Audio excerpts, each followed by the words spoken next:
یہ انسائٹمنٹ اب یہ اوفینس ہو گیا. اس جب یہ کوئی بندہ کہے جنرل ریاست has to intervene and interrupt ہم اور اریسٹ ہم, سو ہی ڈزنٹ سے دیٹ تو ہم پھنس جاتے ہیں. سو ان ادر ورڈ یہ عجیب و غریب سچویشن میں پاکستان جو ہے وہ انڈر پریشر فیل کرتا. کورٹ نے اس کو کوئٹ کر کے پوری انٹرنیشنل کمیونٹی جو تھی اس کا پریشر پاکستان پہ آ گیا. یہ پاکستان نے چھوڑ دیا, پاکستان نے چھوڑ دیا. اب کورٹ جو کہ ریاست کے اندر آتا ہے وہ چھوڑ نہیں رہا, اس کے پاس material attorney general office provide نہیں کر پا رہا, تو اس نے کہا ٹھیک ہے فی الحال دیر از نو مٹیریل اگینسٹ ہے, لیکن رسپانسبلٹی ریاست پر آ جاتی ہے. تو اس طرح سے ریاست ڈیزا کیا آ جاتا ہے خریدتے ہیں.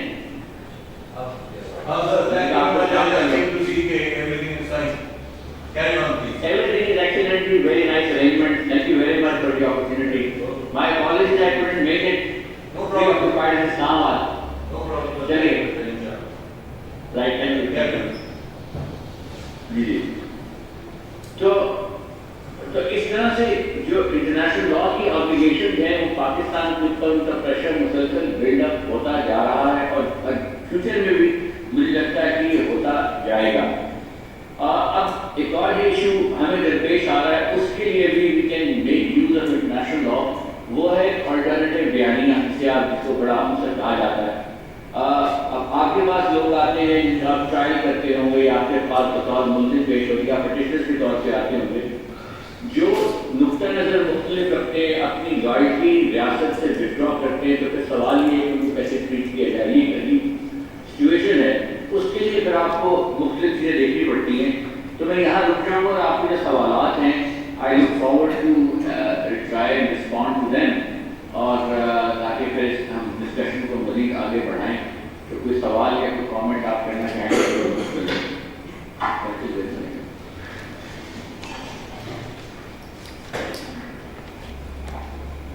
سر یہ یو این ریزولوشن جو ہے فضل سبحان سیشن جج اور آج کل میں اے ڈی سی جج ہوں ہریپور میں حیدرآباد میں, یہ جو آپ سے کہہ رہے ہیں کہ جو انٹرنیشنل کنونشنز ہیں یہ ٹھیک ہے بائنڈنگ جو ہے اسٹیٹس پہ, لیکن ان کی امپلیمنٹیشن کا کوئی طریقہ کار ہے یو این کے پاس, how to implement, how to force the state does convention. جی thank you very much for a good question. Ahmedabad سے آپ ہیں, my father studies in Ahmedabad. He comes from Haripur, right? So Ahmedabad is very dear to me. دیکھیں Ahmedabad کے آپ سے تعلق ہے, اور جو آپ نے سوال کیا وہ یہ کہ کیا یون کا کوئی میکنزم ہے for enforcement of these things. یون کا میکنزم ہے, ان کے پاس اس نوعیت کا ایک کوئی بین الاقوامی پولیس نہیں ہے جس طرح ہم روایتی طور پر سمجھتے ہیں. ان کا میکنزم ہے ایڈیشنل پریشر سینکشن, جس سے کہ وہ پوری اکانومی کو ٹرپل کر سکتے ہیں. جس طرح کے سینکشن انہوں نے ایران پہ لگائی ہیں, اور اس سینکشن کی وجہ سے آپ ان کے ساتھ بالکل بہت بری سچویشن میں کہ آپ اقوام متحدہ نے سینکشن لفٹ کر لیے, یو ایس نے نہیں کی, جس کا مطلب یہ ہے کہ یو ایس کی سینکشن کے ہوتے ہوئے پاکستان ٹریڈنگ کرنا بھی چاہتا ہے اور کر بھی نہیں پا رہا, کیونکہ تمام بینکنگ سسٹم جو ہے وہ نیو یارک سے راؤٹ ہوتا ہے. تو جب نیو یارک سے بینکنگ سسٹم راؤٹ ہوگا تو نیو یارک میں سینکشن لگی نہیں ہے تو کوئی پیمنٹ پروسیس نہیں ہو پاتی. سو اس کی وجہ سے ایران کی اکانومی اور پاکستان کی خود سفر کر رہی ہے, بکاز میں ذاتی طور پر سمجھتا ہوں کہ پاکستان کو اپنے نیبرنگ کنٹریز کے ساتھ ٹریڈ کرنا چاہیے. ایران کے ساتھ ہمارا اتنا بڑا بارڈر ہے اور اتنی چیزیں, مطلب Gwadar is closer to Iran than Pakistan, مگر وہ سینکشن کی وجہ سے ہمیں مسائل کا سامنا ہے. یہ سینکشن لگی بھی اس لیے بیکاز امریکہ کی رائے میں ایران جو ہے وہ نان پرولیفریشن ٹریٹی کی پروویژنس کو پراپرلی فلفل نہیں کر رہا, جسے این پی ٹی کہتے ہیں. سو یہ پورا انٹرنیشنل لا کا معاملہ آ گیا.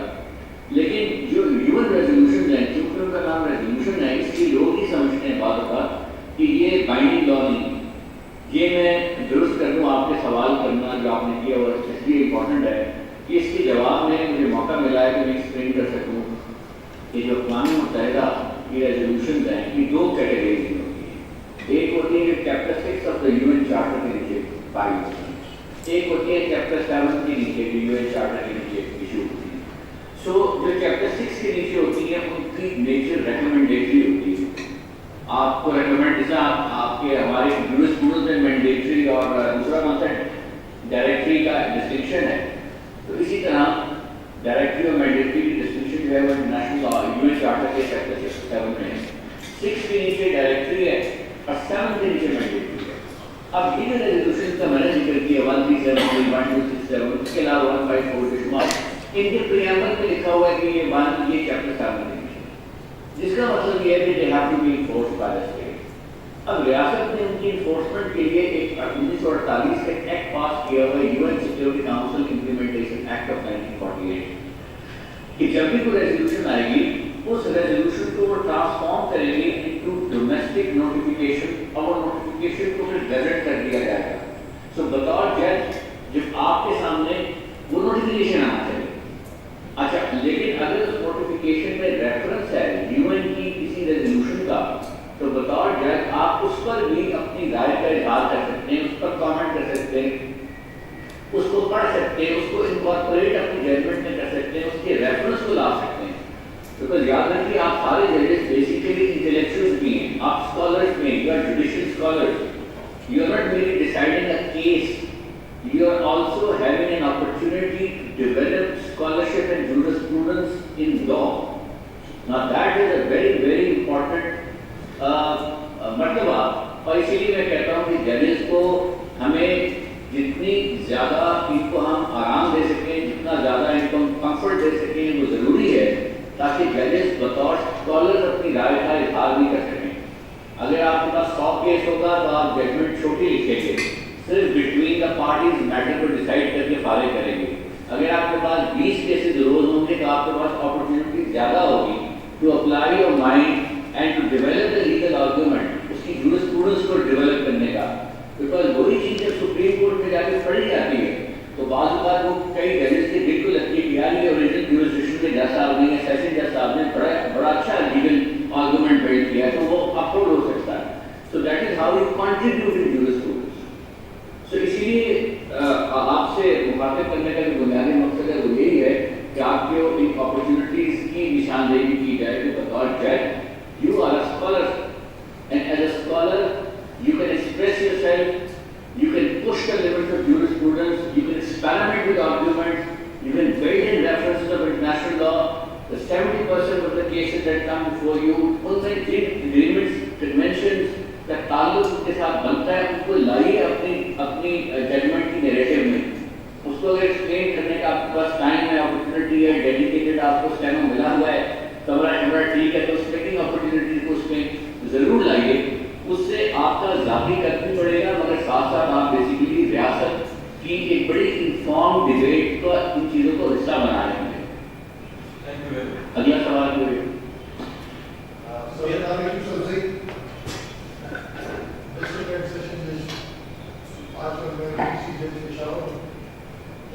جی sir legally speaking whether international law is the law ٹھیک or according to Arsenal law is the command of sovereign, is there any enforcing authority? جی میں عرض کرتا ہوں یہ جو آسٹن کا ویو ہے، Austin was a political scientist and lawyer but Austin کا جو تھیوری ہے کہ اس کمانڈ آف دا ساورن یہ پولیٹیکل سائنس میں پڑھائی جاتی ہے. اور پولیٹیکل سائنس کے لینس سے یہ جو ڈبیٹ ہے اٹ میک سینس.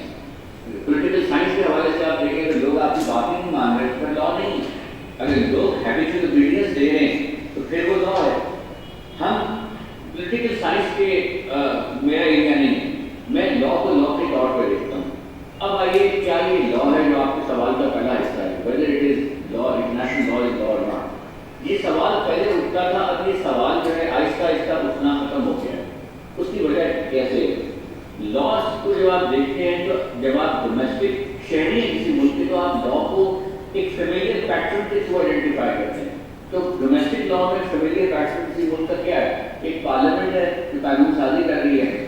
دوسرا فیملیئر پیٹرن کیا ہے کہ ایک مقرر ایگزیکٹو ہے جو اس کو انفورس کر رہی ہے. تیسرا جوڈیشری ہے جو اس کو امپلیمنٹ یا انٹرپریٹ کر رہی ہے. جب آپ بین الاقوامی سطح میں دیکھتے ہیں تو واقعی نظر میں فرسٹ لک میں آپ کو نہ انٹرنیشنل پارلیمنٹ نظر آتی ہے، نہ آپ کو کوئی کوئی انٹرنیشنل ڈپٹی کمشنر یا کوئی اور بندہ نظر آتا ہے، نہ آپ کو ایسا جوڈیشل آرگن نظر آتا ہے کہ نوٹس دے کے کسی ملک کو بلا دیں. سو لہٰذا آپ یہ پرائمر فیسائل ویو ڈیولپ کرتے ہیں کہ لا ہی نہیں عجیب سی چیز ہے جو کے بارے میں بات کی جا رہی ہے. اب آئیں میں تینوں کے حوالے سے آپ کو پہلے تو یہ کہ کمپیریزن صحیح نہیں ہے. بین الاقوامی لا بالکل ایک سیپریٹ فریم ورک ہے، اس کے اشکال، اس کے ویریبل اور کمپیریزن. اور ہم مورالٹی آپ سے کہہ سکتے ہیں مگر اس کی وائلیشن کی کوئی پنشمنٹ نہیں ہے، کوئی انفورسنگ اتھارٹی نہیں ہے. اور لا کے لیے جی میں اس کا کامنٹ کرتا ہوں. یہ کوڈ آف کانڈکٹ نہیں ہے، یہ بائنڈنگ انسٹرومنٹس ہیں. پہلے کوڈ آف کنڈکٹ آج سے 100-150 سال پہلے کوڈ آف کنڈکٹ کی اپیرنس تھی، لیکن اب جب ملک اس کو ریٹیفائی کرتے ہیں، اس کو سائن کرتے ہیں، ایگریمنٹس کو، بائیلیٹرل انسٹرومنٹس کو، انٹرنیشنل کنونشنز کو، دے بیکم بائنڈنگ. جب وہ بائنڈنگ ہو جاتے ہیں تو وہ بائنڈنگ ایز ہوتے ہیں as if it's a domestic law. So you have to honour it. ریاست کو اسے آنر کرنا ہے. ریاست مینس ریاست کے تمام اداروں کو اس کو آنر کرنا ہے. سو Parliament cannot make a law which is in contrary to the agreement that Pakistan has ratified. So, up to number of so if you do anything which is against the commitment given to an international community, then we will suffer. اگر یہ binding law نہ ہوتا تو آپ کو سفر کرنے کی ضرورت پیش نہ آتی. اس وقت اس کی نیچر بائنڈنگ ہے. کتنے کنونشن ہیں میں نے آپ کو گنوائے 12,500-13,000 ڈومیسٹک قوانین ہیں. جو بین الاقوامی قوانین کی تعداد ہے وہ لاکھوں میں. پاکستان کی فارن آفس نے ایک شائع کیا ہے، یہ جو ہے ٹی سیریز کتنی بڑی سیریز ہے جس کا پاکستان کوڈ کی والیوم ہے، اس طرح جس میں صرف پاکستان کے بائیلیٹرل انسٹرومنٹ اور ایگریمنٹ رکھے ہوئے ہیں. تو اگر آپ ایگریمنٹ کو دیکھنا شروع کریں جو ہیں تو ان کی تعداد بے شمار ہزاروں میں، لاکھوں میں. ان کی تعداد آپ کے ڈومیسٹک لا سے زیادہ ہے. تو یہ کوڈ آف کنڈکٹ کے زون سے نکل کر بائنڈنگ انسٹرومنٹ کے طور پہ لیا جا رہا ہے. اب کچھ انسٹرومنٹ ایسے ہیں جس کے اندر کوئی نہ کوئی انفورسمنٹ میکینزم ہے. جس طرح شکاگو کنونشن ہے 1944 کا، وہی کہتا ہے کہ جب جہاز دوسرے ملک سے آپ کے ملک کی ایئر اسپیس سے گزریں گے تو آپ ان کو ایک اسٹینڈنگ پرمیشن دیں گے. یعنی جب انڈیا کا جہاز پاکستان سے گزرتا ہوا لنڈن جا رہا ہے، پاکستان کی ایئر اسپیس کا استعمال کر رہا ہے، تو پاکستان نے ایک ایگریمنٹ سائن کیا ہوا ہے انڈیا کے ساتھ، باقی ملکوں کے ساتھ، کہ آپ میری ایئر اسپیس استعمال کر سکتے ہیں. اسی طرح پاکستان کے جہاز دوسرے ملکوں کی ایئر اسپیس استعمال کریں گے. اگر وہ ایئر اسپیس استعمال کرنے سے کوئی روکے گا تو اسی ایگریمنٹ میں لکھا ہوا ہے کہ وہ ملک آئی سی جی جا سکتا ہے، اور آئی سی جی ملک جا کر انہوں نے رکوایا. اسی لیے اب یہ بائنڈنگ لیگل انسٹرومنٹ. اسی طرح میں نے کہا کہ بامیان میں مجسموں کو گرایا گیا تھا تو کیوں دنیا میں شور ہوا تھا. ایک تو ان کا اپنی سینسٹیوٹی اپنی جگہ، مگر وہ کلچرل ہیریٹیج کنونشن کی وائلیشن کے طور پہ لیا گیا تھا. اسے بطور قانون کی ایسے ایگریمنٹ جو سب نے سائن کیا ہوا ہے اس کی violation international court of justice پہ چل رہا ہے. پاکستان گورنمنٹ کہتی ہے کہ ہم پہ انٹرنیشنل کورٹ آف جسٹس کی ججمنٹ جو ہے وہ بائنڈنگ ہے. اور آپ مجھے کوئی ایسی ایک مثال دے سکتے ہیں کہ انٹرنیشنل لا کی مختلف اس کی وائلیشن ہوتی رہی ہے، اٹیکس ہوتے رہے، انٹرنیشنل بارڈر کو وائلیٹ کیا گیا، کہیں پر کوئی پنشمنٹ ہوئی ہے. اور یہ جو باتیں ساری ہیں یہ تو code of conduct of morality سے تعلق زیادہ ہے. اور آج تک کس نے زیادہ وائلیشن کی ہے؟ دیکھیے میرا خیال ہے ہم اس میں پالیٹکس اور جوڈیشری کو سیپریٹ رکھنے میں زیادہ بہتر ہوگا. آپ کے سوال میں دو چیزیں جو ہیں میری رائے میں مکس ہو رہی ہیں، ان کا جواب میرے پاس اس معنوں میں نہیں ہوگا جس معنوں میں آپ چاہ رہے ہیں. کیونکہ جو وائلیشنز ہو رہی ہیں بے شمار چیزیں ریگولیٹڈ ہیں. آپ کی نظر میں ہے جو وائلیشن بڑی ہیں، عراق پر حملہ، افغانستان پر حملہ، فلسطین کا ایشو نہیں ریزالو ہوا، کشمیر کا ایشو نہیں ریزالو، یہ بڑی بڑی وائلیشن ہیں جو میری رائے میں دوسرے ملک نے کی ہے. دوسرے ملک کا خیال ہے میں نے دیکھی، میرے پاس یونائٹڈ نیشنز کی ریزولوشن کا مینڈیٹ تھا، میرے پاس اجازت نامہ تھا اقوام متحدہ کا، اچھا تھا برا تھا. یہ ہم 3-4 ایشوز کو وہ اپنی جگہ ہیں، لیکن اس پر بھی اس کے علاوہ جو کنونشن ہے جو میں نے آپ کو لاکھوں کی تعداد میں جو آپ کو ڈیلی اپلائی کرتے ہیں. اب یہ کنونشن جو ہے آن چائلڈ کسٹڈی وہ بیسیکلی بچوں کی کسٹڈی کو ریگولیٹ کرتا ہے. Guardian guardian and ward act اس کے ساتھ ڈائریکٹلی لنک ہے کہ لندن سے کوئی شخص بچہ اٹھا کے یہاں آ جائے تو اس کی بیوی کے بعد کیا عدالت لگتی ہے اور ویسے ورثہ. ٹھیک ہے, اب یہ کنونشن ہے جو لیگلی بائنڈنگ ہے, پاکستان نے ریٹیفائی کیا ہے. جب اس کنونشن کے حوالے سے بحث ہوگی تو یہ کیا جائے گا. اسی طرح یادو والے کیس میں جو انٹرنیشنل کورٹ آف جسٹس ہے اس میں پاکستان یہ نہیں کہہ رہا کہ جورسڈکشن, وہی کہہ رہا ہے کہ آئی سی کی جورسڈکشن نہ ہونے کی لیگل وجہ ہے. لیگل وجہ کیا ہے؟ لیگل وجہ یہ ہے کہ یادو والے کیس میں جو ایک دو ٹریٹیز ہیں, دو قوانین ہیں. نمبر 1 1962 کا کنونشن ہے آن کاؤنسلر ایکسس, اس کے اندر لکھا ہوا ہے کہ کاؤنسلر ایکسس ڈینائی کی جائے گی تو آئی سی جایا جا سکتا ہے. اب 1962 کے علاوہ 2008 کا ایک بائیلیٹرل ٹریٹی ہے بٹوین انڈیا اینڈ پاکستان جس میں ایک سیکیورٹی سیکشن ہے, اس میں آئی سی جی کا ذکر نہیں ہے, اسی کو جورسڈکشن نہیں ہے. پاکستان یہ کہہ رہا ہے کہ پاکستان اور انڈیا کے مابین 2008 کا کنونشن ڈائریکٹلی جو بائیلیٹرل ہے وہ امپلیمنٹ ہوگا, 62 والا کنونشن نہیں ہوگا. آئی سی کو یہ جو جورسڈکشن 62 کنونشن میں 2008 میں نہیں, یہ پاکستان کا موقف وہ قانون پر مبنی ہے. وہ اس بات پر مبنی نہیں ہے کہ میں نے ہماری بات نہیں مانی. جہاں ہم نے جانا پڑتا ہے ہم پیش ہوتے ہیں. ابھی پچھلے سال بین الاقوامی عدالت نے ایک اور کیس فائل کیا تھا ریپبلک آف مارشل آئلینڈ سے, جس میں ہم نے پیش ہو کر کہا کورٹ کہ آپ کی جورسڈکشن نہیں ہے, اور کورٹ نے مان لیا. وہ کیس پاکستان جیت گیا, اس پہ پاکستان کی نمائندگی میں نے کی تھی. ہم نے جا کر کورٹ کو ایکسپلین کیا, کورٹ نے مانا کہ ہاں میری جورسڈکشن نہیں ہے, پارٹیز کے مابین ریپبلک آف مارشل آئلینڈ اور پاکستان کے مابین ڈسپیوٹ ایگزسٹ نہیں کرتا. تو انہوں نے ماننے کے بعد تو آپ کا لیگل پوزیشن ہوگی. یادو والے کیس میں جو اضافی پرابلم آ رہی ہے وہ یہ آ رہی ہے کہ یادو والے کیس میں انویسٹیگیشن ابھی پینڈنگ ہے مزید. ایک اس کو ٹرائل کیا گیا ہے ملٹری لا کے نیچے کیونکہ اس نے وہ آفینس کمٹ کیا ہوا تھا جو اس نے مانا, اور جب اس ٹرائل کے دوران انویسٹیگیشن کے دوران اس نے 161 کی اسٹیٹمنٹ دی, غالباً ایک پراپرٹی دی یا نہیں دی لیکن 161 کی ضرور دی. اس میں اس نے کہا 11 لوگوں کے نام لیے, اور اس نے کہا کہ 11 بندے جو ہیں جو انڈیا میں فلانے افسر ہیں, انہوں نے مجھے کہا تھا یہاں یہ دھماکہ کرنا, وہاں یہ دھماکہ کرنا, فلانے کو پیسے دینا, فلانے کے لیے سپورٹ کرنا. تو اب پاکستان نے پھر چونکہ اب آپ کو پتہ ہے کہ تفتیش کیسے ہوتی ہے, انویسٹیگیشن کیسے ہوتی ہے, تو پاکستان نے ایک خط لکھا ریزولوشن 1370 کے نیچے انڈیا کو لیٹر آف اسسٹنس, اور اس خط میں کہا کہ جیسے 12 لوگوں کے نام بھی ہیں, ہمیں ان کی اسٹیٹمنٹ درج کرتا, انہیں ان کی 160 کی اسٹیٹمنٹ چاہیے یہ اسیس کرنے کے لیے جھوٹ بولنا ہے کہ اسے کنفرنٹ کرنا چاہتے ہیں. یہ سب مواد آئی سی کے میں انڈیا نے لگایا ہے, اور پاکستان نے کہا ہم نے separate F I R number 6 درج کی ہوئی ہے 2017 یا 2016 ہے, اور اس ایف آئی آر میں ہم اس کی باقیہ